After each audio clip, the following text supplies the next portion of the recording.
రాష్ట్రంలో శాంతి భద్రతలకు విఘాతం కలిగించి పరిశ్రమలు రాకుండా చేయాలని వైసీపీ కుట్ర చేస్తోందని రాయదుర్గం ఎమ్మెల్యే కాలవ శ్రీనివాసులు అన్నారు. సింగయ్య మరణం జగన్ చేసిన హత్యగానే పరిగణించాలని ఆక్షేపించారు. రెంటపాలలో ఒకరి పరామర్శకు వెళ్లి 2 ప్రాణాలు తీశారని ఆవేదన వ్యక్తం చేశారు.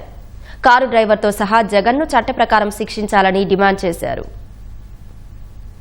రాష్ట్రంలో శాంతి భద్రతల సమస్యను సృష్టించి పెట్టుబడులు రాకుండా చేయాలని వైఎస్ఆర్ కాంగ్రెస్ పార్టీ కుట్రలు చేస్తూ ఉంది.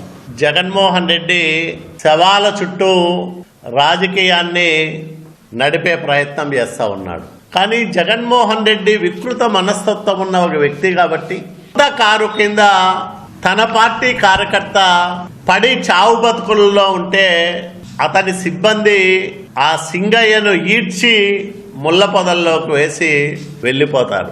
ఏం మానవత్వం అని అడుగుతా ఉన్నాం. మీరు మనుషులా? ఒక మనిషి పరామర్శకు వెళ్ళి 2 ప్రాణాలను బలి తీసుకోవడం ఎంత నేరం?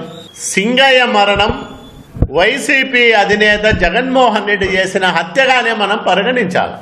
ఇట్లాంటి వాళ్ళు రాజకీయాల్లో ఉండడానికి అర్హులు కాదు.